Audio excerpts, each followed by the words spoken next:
Thank you for listening to We Have Ways of Making You Talk. Sign up to our Patreon to receive bonus content, live streams, and our weekly newsletter with money off books and museum visits as well, plus early access to all live show tickets. That's patreon.com/wehaveways.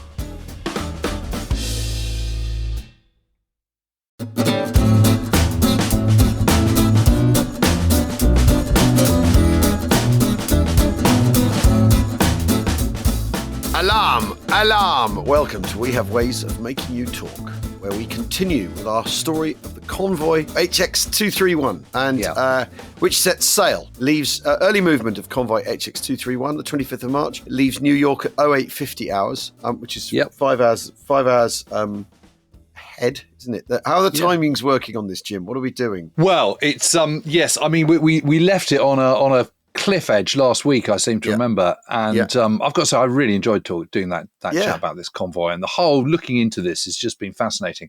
So so the convoy, there's lots and lots of different moving parts. Well, in the this convoy. is the thing. When you break and it down and look at it. Yeah.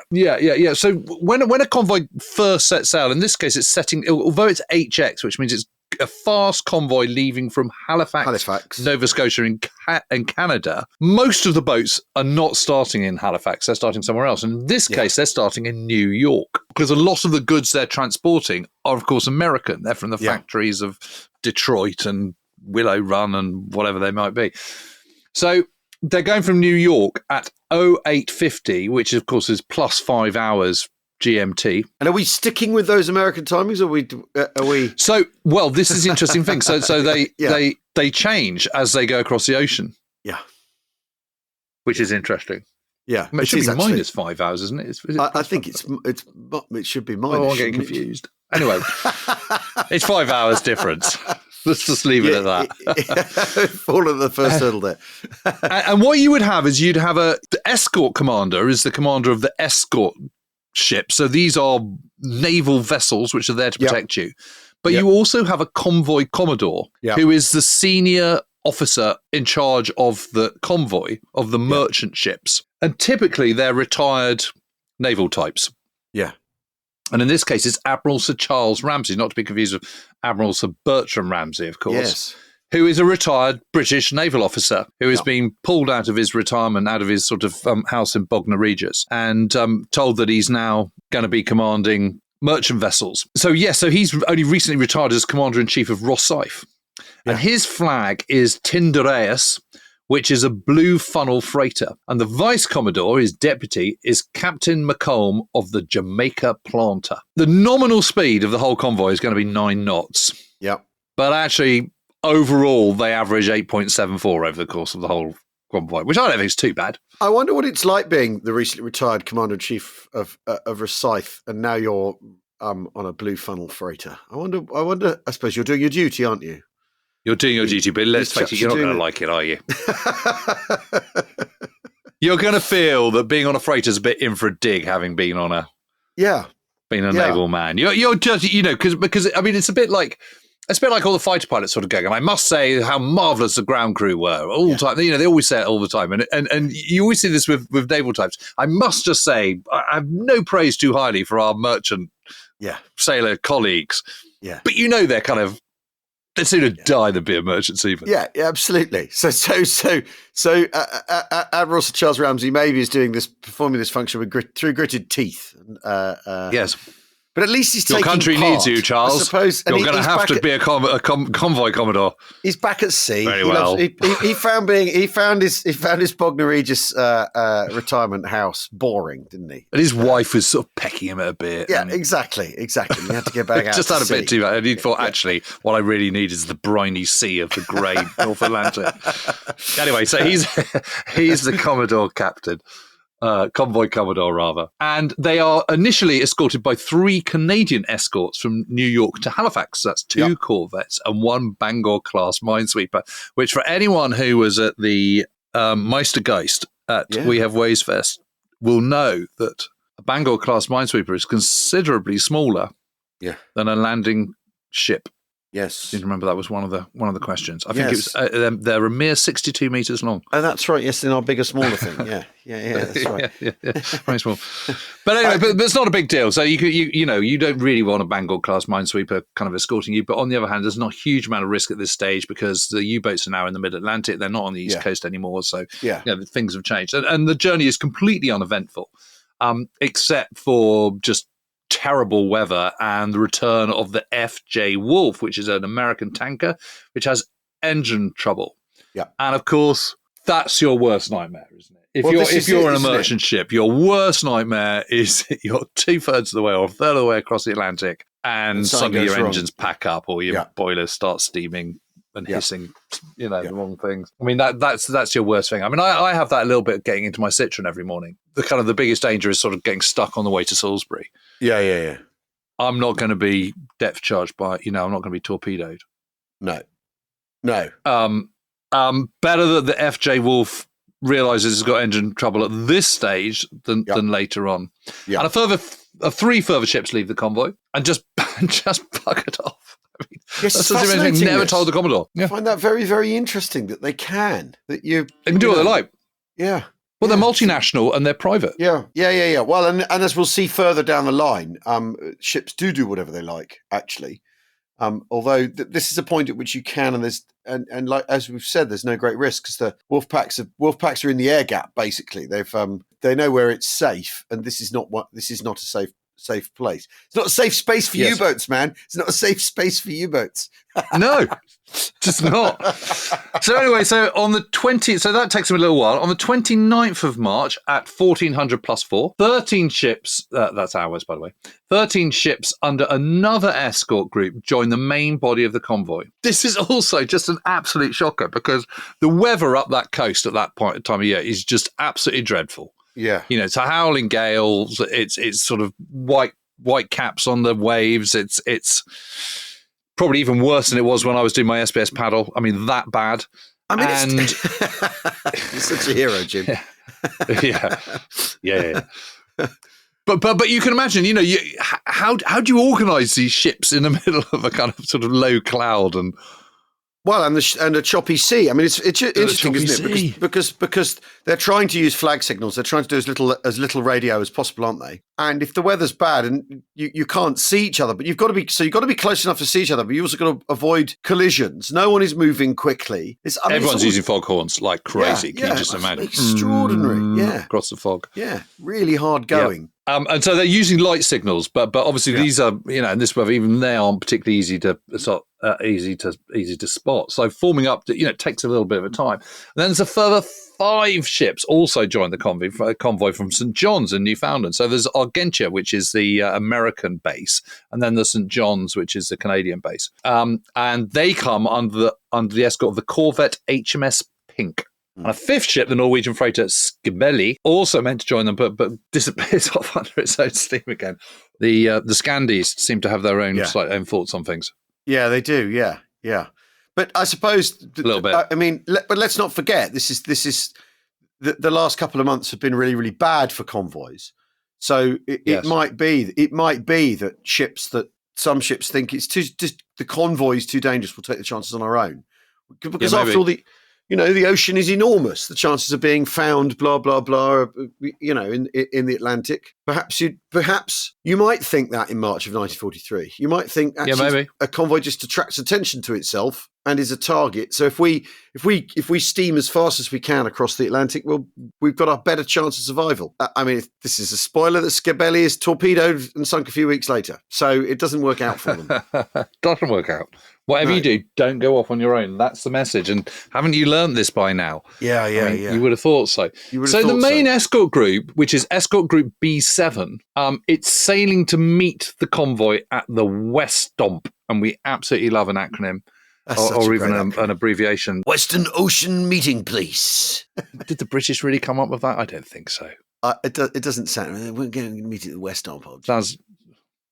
Surely they'd call it Piccadilly. We're going to meet at the West Stomp. Or Golden Square or something. Name it after a place in Covent Garden. Covent Garden.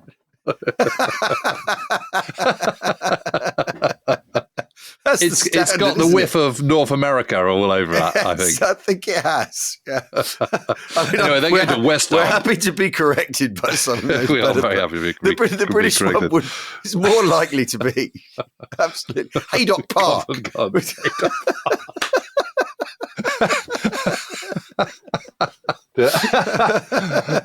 And frankly, it'd be better for it. We're on the starters' orders for the convoy. And they're off. B7 already. Pink's our way first, followed by Vedette. Anyway, on the 30th of March, B7 Escort finally reaches a convoy after dark.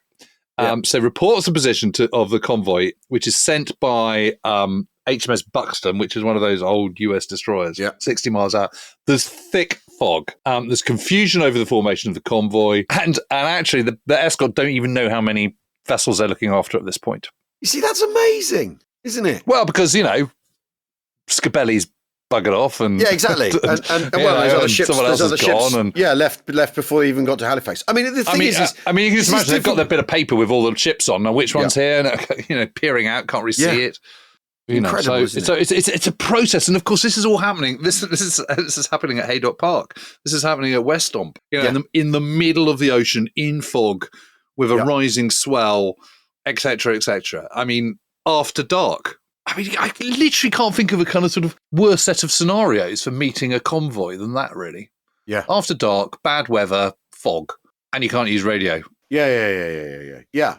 I mean, it's and you have to sail. So at some point, you've got to go, right, everyone's here, all present and correct, as far as we know, let's go. Yes, I think so. And do you think there's a sort of, this is B7's first convoy escort since December, where they lost their commander and commander's ship, and they've been reformed. So this is their first go. So I guess there's nothing kind of blasé about this lot. But I guess, if you're doing them every sort of 6 and 8 days, there must be a kind of sort of, you must get, not blasé, that's a completely wrong word. Sense of routine. Sense of routine, and sort of, if they're not all there, well, that's just tough, it's just the way it is. Yeah. You can't faff around, you just got to get on with it. Yeah. There's got to be, hasn't there? Because it's happening so often, you can't sort of treat everything with total kid gloves all the time, can you? No. But I mean, the point is part of the point here is that Peter Cretin is who's taken over as commander, has worked really, he's used the time to work really, really hard on training the crews up and getting them up to scratch. He's found the training not to his taste, so he's worked particularly hard on it. And his thing is the particularly stuff with aircraft, because we mentioned the air gap a moment ago.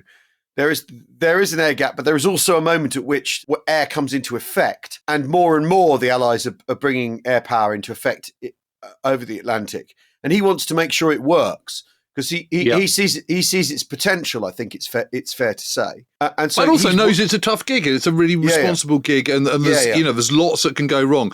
And I think what's interesting about this is we get into the detail of the convoy. What you realise is this is one of those things where experience is absolutely everything. Yeah, seamanship, experience, quick decision-making, cool decision-making. Yeah.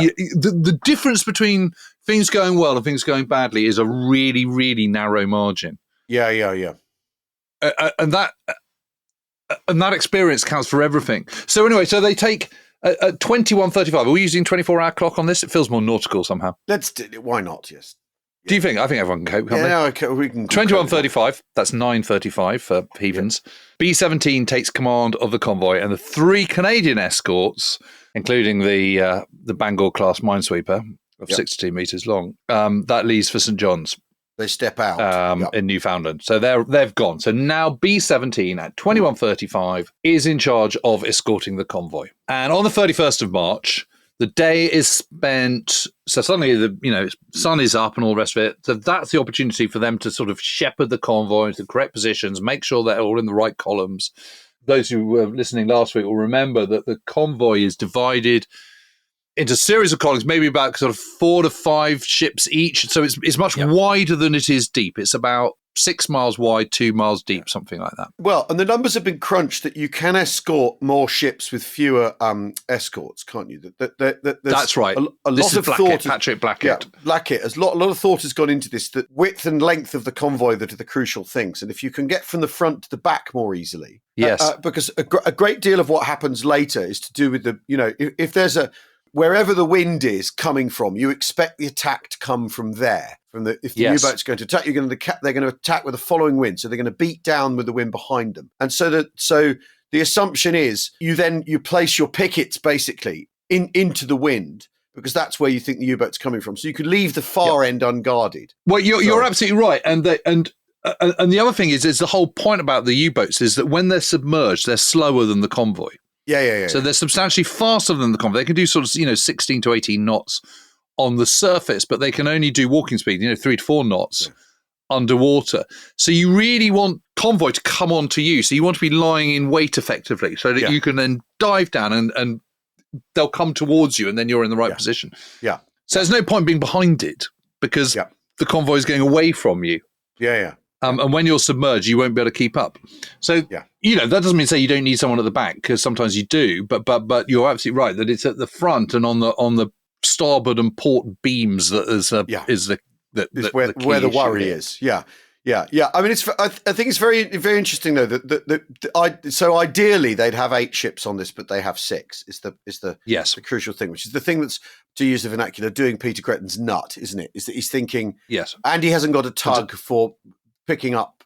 They need a tug. No. Usually they have a tug as well for helping stricken vessels or for picking up survivors, and they don't have. So they're short-handed and they don't have the tug. So he's quite worried about that as the convoy commences, isn't it? It is going to be challenging. Yeah, and you don't want to do your first convoy as a convoy escort commander sort of undercooked, do you? I mean, that's like sort of going into battle with not enough Bren guns or whatever. I mean, you just wouldn't. So they spend the day of the 31st of March shepherding the convoy to correct positions, counting heads. So finally they can work out, how many they've got, and exchanging info with Commodore Ramsey, who's, the convoy commodore. And then the afternoon of the 31st, HMS Pink, who you may remember was escorting from St. John's, joins them with 4 ships. Those 4 ships from St. John's. So HMS Pink is another corvette. Jim, Commodore Ramsey, his duties are to basically, if the escort commander says, right, okay, everyone, we're going back to Halifax, whatever, he tells the convoy. So he's the waypoint in terms of between between the naval escort and the merchant navy in that regards. And yes, and whatever he says to the merchant navy that they're supposed to do, but of course, if they're multinational, they can sort of do what they want. Yeah, but obviously there's another reason for wanting to have a retired admiral there, because here's someone who's actually been around the block, who knows what he's talking about. He's not. Navy. So, you can never accuse him of being wet behind the ears, could you? Yeah. Yes, he's a reliable chap. Is what we're after here. So there's 36 British ships, 14 American, 6 Norwegian, 3 Dutch, 1 Swedish, and 1 Panamanian. I mean, isn't that interesting? But on the crews, a large number of the crews are from Asia. Yes, well, that's the interesting thing. So a lot of merchant sailors are Indian, Chinese, Filipino, from Ceylon, as it was, Sri Lanka, all these sort of places. A really, really large proportion, a disproportionate number. And frankly, that may be one of the reasons why we haven't really paid them much attention, because we tend to sort of look after our own, don't we, historically? Well, yes, yeah. And this is the thing is the escort end of things is a Duke effort. So you have the Canadian Navy involved in all that sort of stuff, and US aircraft and all that sort of thing. As you say, the crews are global. They can be from anywhere, literally. They really can. And of those, 22 are tankers. So this is, the all-important diesel, motor fuel, aviation fuel, alcohol, vaporizing oil, and one cargo that's labelled as burning oil. I mean, what the heck? What is that? Is that sort of stuff you're putting in your Churchill? I don't know. Crocodile? Don't know. Anyway, it's burning oil, in inverted commas. Don't know. 39 dry cargo ships. So mixture of just incredible amount of stuff. So wheat, sugar, one ship's got 10,000 tons of dates. I mean, really? That's amazing, isn't it? I mean, why would anyone need 10,000 tons of dates? In my own view, it's kind of 2's more than enough. Yeah. I don't like them at all. I don't like them. They've got that sort of horrible sort of skin, haven't they? And then you've got to fiddle around with a stone in the middle. I don't like them. That one can go to the bottom. So I'm right with that. Zinc, iron ore, copper, chemicals, explosive, timber, trucks, tanks, aircraft, landing craft, general cargo, condensed milk, beef powder, machinery. But 600,000 tons. That's amazing. But that takes us, these cargoes take us back to the point we made last time, which is that, Arthur Harris thinks that what you do is bomb the U-boat factory in order to stop the U-boat threat. But if you don't, but these cargoes tell you how important these cargoes are, and how for every one of these that goes to the bottom, you've got less ability to bomb the factories that the U-boats are being produced from. It's sort of blind. When it's laid out like this, it's blindingly obvious, isn't it? I mean, he's a clever man, make no mistake, Arthur Harris, but that he would not see this, I think is quite interesting. It's extraordinary how sort of blinkered he is on this sort of stuff, isn't it? Yeah. And it's sort of only area bombing will do. I mean, yes, but sometimes there are other things to do with your bombers and other priorities. I mean, it's curious how he can't sort of. Yeah, does he really think that, or is he just think I've got to keep up the pressure? I'm kind of pushing for my command. I think he really does believe it. Yeah, I think he does. But it's ideological, isn't it? It's an ideology. The air people are ideological in their approach rather than pragmatic in their approach to the air war. And then there's some naval supply ships and mail. I mean, which is of course incredibly important. Yeah. It absolutely is. So we should do a bit of background on Escort Group B7. Yeah. Explain who's who. So they're reformed in January 1943, as I mentioned a little while ago, after a succession of losses and tragedies, which culminated in the loss of Commander Eric Tilden on his ship HMS Firedrake, which was torpedoed and sunk on the 11th of December 1942. And Tilden is killed. So Gretton takes over, and Commander Peter Gretton is, he's just absolutely one of your top draw people. He's joined the Royal Navy as a cadet from Dartmouth, so he's absolutely been on this since a 14-year-old. Because when you go to Dartmouth for 14, it's like going to a public school. In between the kind of maths, French, and English and Shakespeare, it's tons of drill Navy. and being Navy and tying knots and so he served on the aircraft carrier Courageous. He then sees action on the cruiser HMS Durban during the Abyssinia crisis and the Spanish Civil War. And he also led a landing party in Haifa during the Arab Rebellion, for which he won a DSO. I mean, a DSO that's the sort of stuff that Paddy Mayne gets awarded. DSOs are not handed out willy-nilly at all. So after that, he goes on an anti-submarine course at Portland. So he's got all the paperwork to go with his appointment. And by the outbreak of war, he's on the destroyer HMS Vega as the first lieutenant. First lieutenant is the kind of number one. It's the kind of second in command. So he then joins HMS Cossack, which, those who listen to the tribal class one will know, is a tribal class destroyer. And as the first lieutenant again, and he's at that second Battle of Narvik, which is the kind of, the 6 German destroyers all sunk in the harbour. And then he's given command of the destroyer HMS Sabre in 1941, does his stint in the North Atlantic. So he's then promoted to lieutenant commander on the 1st of June 1942 and given command of HMS Wolverine in the Mediterranean. And this is where he gets his second DSO. I know, on pedestal. This guy... On Operation Pedestal. This guy's been there, got the T-shirt. Man, he's done it. And I think it's really interesting that he's there doing, he's on tribal classes, which are basically kind of fleet escorts. He's been in the Mediterranean, which is a very different kettle of fish to operating in the Atlantic, of course. He managed to sink the Italian sub Dagobah by ramming it, which is quite a thing. You just basically charge straight into it. Yeah. And then he's promoted commander on the 31st of December 1943 and made commander of B7 on the destroyer HMS Duncan. And by this time, he's 31. One of the interesting things at the end of his... 31 is just nothing, is it? Yeah, it's ridiculous. At the end of his book, he talks about the pros and cons of ramming, which I think is very, very... He gets into it's very, very interesting. He says, Well, I can think of a few cons. Well, the main con is, you might smash your sonar dome in, you might damage the ship and all that. But he says basically, if you see... if your submarine's going for a capital ship, going for an aircraft carrier, then of course you ram it with your destroyer without hesitation. Yeah, that's what one should do. But if you're in a convoy and you don't want to damage, so basically, glowworm, isn't it? Yeah, exactly. It sort of weighs up. It's amazing seeing it in print. Weighing up the pros and cons of ramming submarines. Yeah. Amazing, isn't it? That he's Absolutely got that amazing. calculus on board, and that's the kind of decision making you have to make. It's quite something because obviously ramming works on subs pretty well. Is the thing. Yeah, well, yeah, it's pretty effective. It's just, as you say, it's the kind of damage he might cause.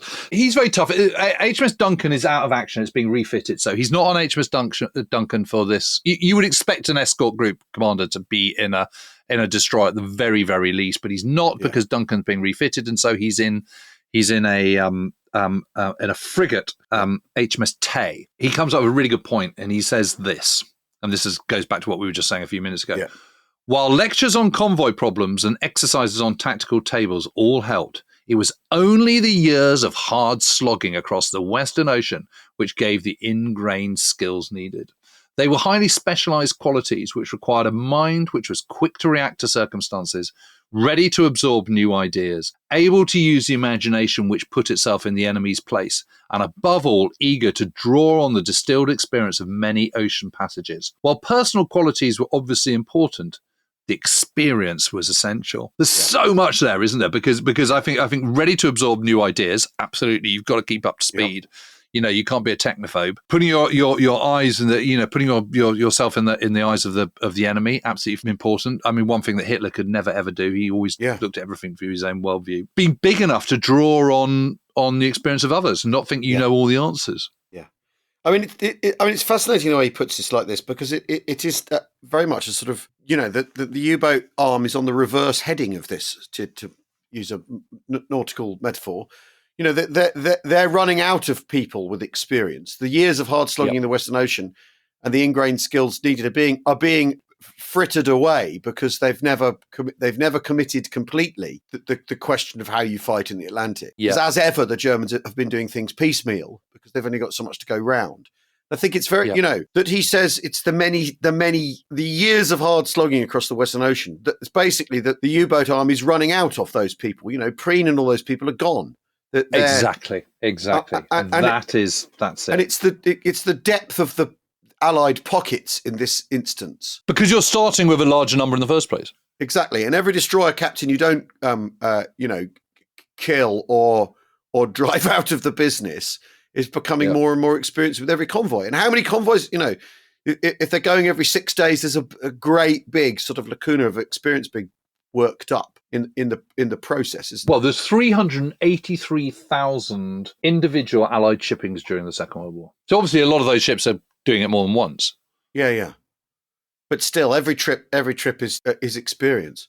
I tell you what, let's take a quick and then we break. can look at the other ships, can't we? And then we look at the other ships. Yeah, absolutely. Okay, we'll see you in a second.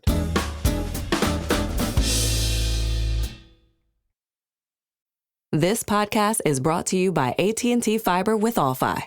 Something tells me that the guy watching sports for 13 hours straight on Sunday, who then stays up watching the recaps of those 13 hours, then calls his friends to talk about it, is definitely going to notice that half-a-second delay. Get AT&T Fiber with All-Fi and watch sports any time of day from anywhere in your house. Live like a gigillionaire. Limited availability in select areas. Go to att.com/hypergig to check eligibility. Coverage may require extenders at additional charge.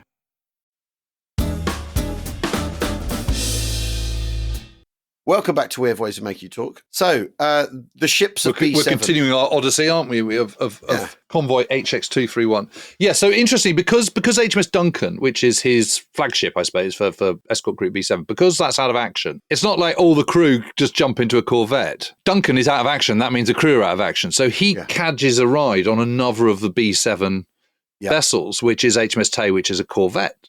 I mean, a frigate, rather. He's just catching a ride. So his crew are basically back in Liverpool or Derry or wherever they are. But that suits him, because then he's the escort commander rather than having to run a ship at the same time. So he's only got to wear the one hat. Exactly. Yeah. So for his first stint as an escort captain, it's probably not that bad a deal, really. HMS Tay is a frigate. Frigates they're bigger and faster than corvettes. But they're slower and smaller than destroyers. So, you really are going up in scale. So it's sort of, mine layers like the Bangor class are the kind of smallest. Then you're going to the corvettes, which are not much bigger. They're like 72 meters long, something like that, yards long. And then you're going up to corvettes. So in the case of HMS Tay, it's got a speed of 20 knots. It's got 2 4-inch guns and a complement of 140 men. And it is commanded by Lieutenant Commander R.E. Sherwood, Royal Navy Reserve. So RNR means basically that's like a proper TA. This is not a volunteer reserve. This is like a sort of next stint up. So you do sort of training weekends and the odd sort of, equivalent to the summer camp in August before the war. And then you're put on sort of permanent footing for the duration of the war. There's one destroyer in the escort group, which is HMS Vidette, which is commanded by Lieutenant R. Hart, RN. So he's a regular, but hasn't been promoted that highly. He's spent most of his time on destroyers in the Mediterranean, but he's obviously one of the commanders that Gretton feels he can rely on most. During the training, he obviously stood out. Yeah. As you'd expect him to as a kind of regular Royal Navy man, I guess. Yeah. You can detect a little bit of that in this, can't you? Just a tiny bit. Because of course, yeah, exactly. Because in the book he sort of says, of course, everyone's as good as everyone else, but you think, you like the Navy guys most. But So Vidette's a bit old school. It's kind of it's a pre-war destroyer. It's had one of the boilers removed and extra fuel tanks fitted so that it can now be a long-range escort rather than one that operates in the Mediterranean.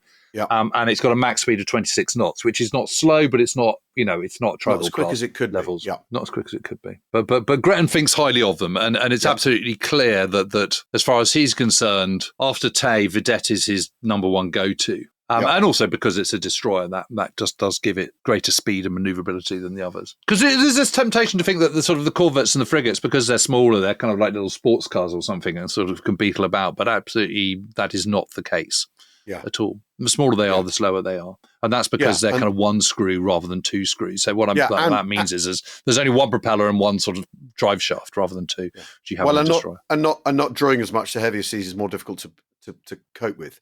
Because the corvettes, of course, and everything else is a corvette. So corvettes are an absolute nightmare in rough seas. It's this whole thing about how you're lucky if you get to eat food sliding off your plate off the table. Yeah, it's just absolutely everyone's wet the whole time. Yeah, it's a complete nightmare. It's quite a small vessel going across the Atlantic. And there's 4 of those: Elisma, Pink, Snowflake, and Loose Strife.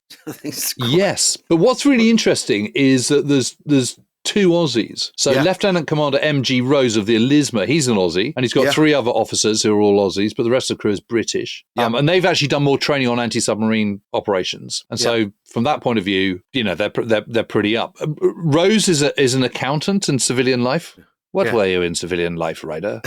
I was an accountant, sir. I was an accountant. Then you've got Snowflake, HMS Snowflake. And these are all, I should also add that these are, so not corvettes, frigates are river class. So they're named after rivers, HMS Tay, as after the River Tay. And most of the corvettes are flower class, so they're named after flowers. Elisma's not on my list of wildflowers I'm particularly aware of. They're operated by everyone. The Royal Navy, the Canadians, the US, the Free French, Greeks, everyone uses these flower class corvettes. Because they're cheap and easy to make. And they're titchy. You look at the pictures of them, you can see that they're titchy. That is the right word. Anyway, so on HMS Snowflake, Lieutenant Harold Chesterman, he's also an Aussie. He's been in the Merchant Navy earlier in his career. His first lieutenant's a New Zealander. It's quite funny, isn't it? HMS Snowflake. It's not. Could I not be on HMS Snowflake? Yes. But I don't know that I want to be on Pink or. Oh, I think Pink's all right, isn't it? Yeah, Pink's all right. I think HMS Snowflake. Loose Strife. That's a bit kind of could be read the wrong way, couldn't it? Don't you think a bit? Yes, it's very strange. It's the Compass Rose in the Cruel Sea. Compass Rose, yeah. Yes, HMS Snowflake. I don't know why that's tickling. I just don't know whether I want to do it or not. I'm feeling a little bit tired. I need to lie down. It's all a bit rough for me. This is interesting though, isn't it? Because these convoys are important, yet they haven't got a full blown a modern destroyer on it, and they're short-handed. There should be 8, and there are 6. mean, I think that's quite interesting in itself, isn't it? At this stage of the Battle of the Atlantic, there's still not quite enough of what's needed. No, it just isn't, is it? You think they're all going to be absolutely kind of, bursting with escorts and all the hedgehogs and all the things they need, but not better. And there's only one Huff-Duff on the convoy, which I think is really, really interesting. Mm. Where all the destroyers now have got Huff-Duff. Yeah, and because Huff-Duff is the thing by which you locate U-boats. If the ship with the Huff-Duff goes down, then you're really in trouble, aren't you? You're really stuffed. Yeah. He's also there's one HMS Loosestrife. Gretton is not confident of the captain. He's called Lieutenant Andrew Campbell. Doesn't rate him at all. Thinks he's too old. Doesn't have the high standards and sort of dynamism of the others. Yeah, doesn't seem to be kind of eager to learn, and just doesn't feel he's the right man for escort work. He just feels that he doesn't want to be relying on him. Yeah. He's happy with all the others, but he feels that Loosestrife is the weak link. Yeah.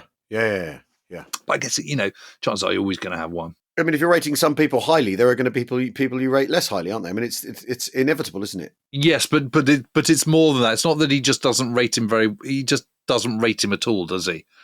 No. But it's interesting. But I don't know whether this is because Loosestrife doesn't have a great convoy, to be fair.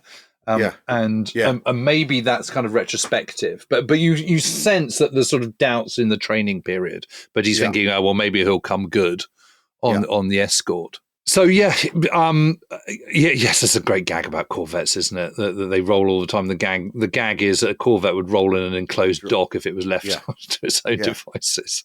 Yeah. It's just really, really hard. Those vessels, really, really tough. And those other tales, I mean, I know Nicholas Montserrat does it so clearly in The Cruel Sea, and that's the whole point of the book. It's called The Cruel Sea. But those North Atlantic convoys in winter going up the kind of, up towards Canada and then across, Corvette, I mean, that's a really, really tough gig. It's awful. Yeah. I'd quite like to be a young officer if I was on a tribal class. Yeah, I think that'd be quite fun. Yeah, but you might not be. But you might not be. You might be on a Corvette. And on the Corvette, you're short of officers, so there's no doctor. The chief petty officer's in charge below decks. I mean, so the officers have to do more. You've got to make less go further in a way on a Corvette, haven't you? I mean, it's tough, that, I think.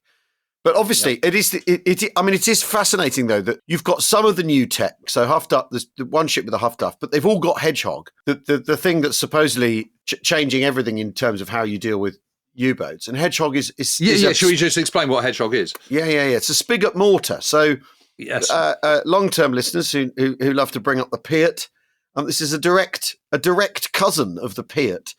And a spigot mortar is the tube is on the projectile, so it's a prong that the weapon sits on and is fired. Right, so not from a tube. The tube is on the projectile, and basically Hedgehog is a multiple warhead weapon that fires a spread of depth charges, but they're not depth charges; they're contact charges. So when they hit the submarine, they explode. Otherwise they don't. But the other big thing is that your ASDEC, your sonar, has a dome in front. It can pick up in front, so in front of you or behind you, but it can't pick underneath you. So when you're over it, you can't. It see it. Switches off. The problem with depth charges, they kind of get pinged out of the side of the boat, out of the vessel. Yeah. So it's really hard to hit it accurately. Whereas the point is with the Hedgehog is you can spray them forward or back. Yeah. While you've still got ASDEC contact, and that's the big difference. And Hedgehog is really is regarded as the sort of future weapon at this point, isn't it? And the thing that's going to really have a big effect.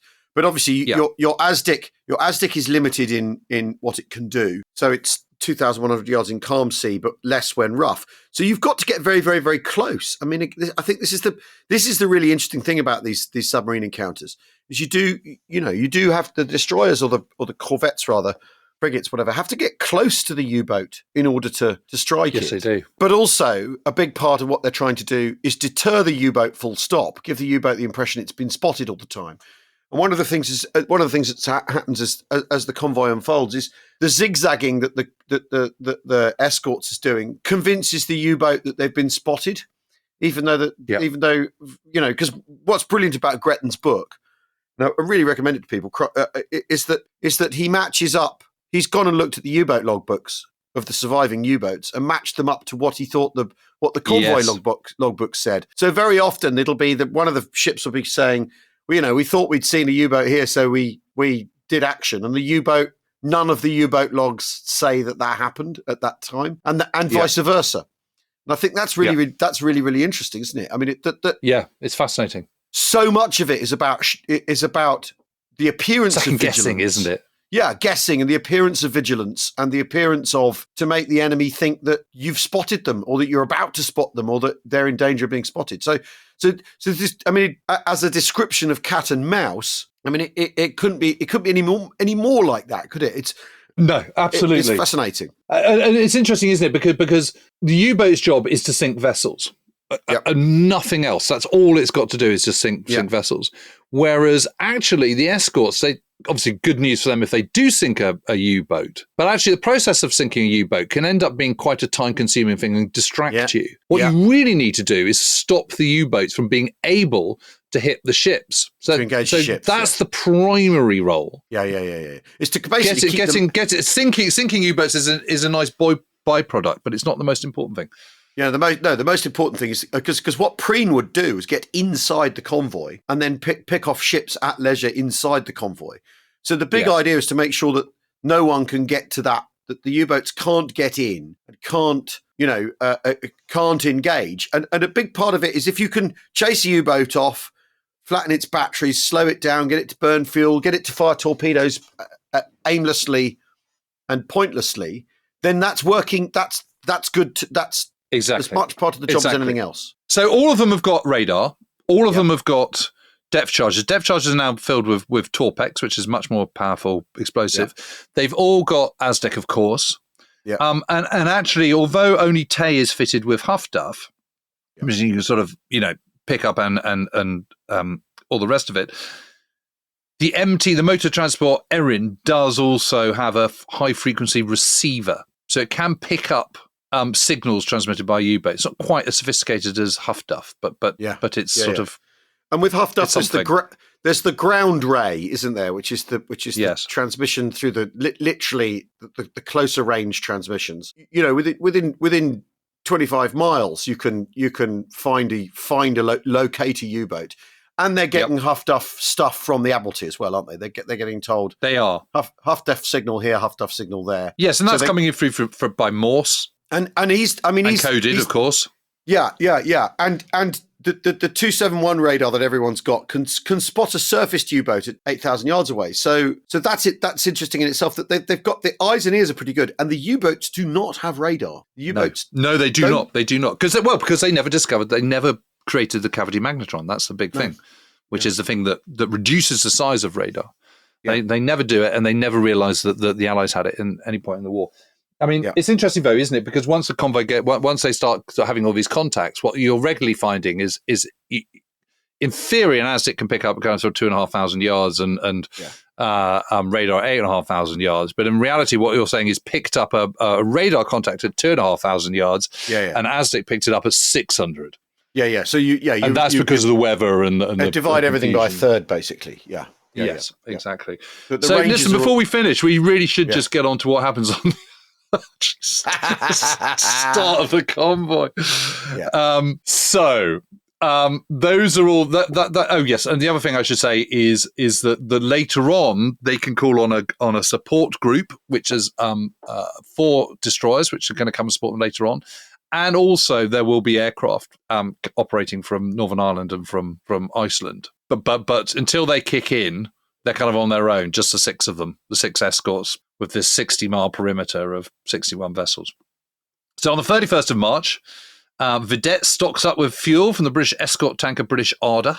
And on the 1st of April, the BDU HQ... Royal Navy doctrine to refuel whenever you possibly can. Because you never know when you might need it. You never know when you might next be unable to. So you refuel if you possibly can. So Vidette stocking up with fuel at that point becomes actually, it's important that has happened.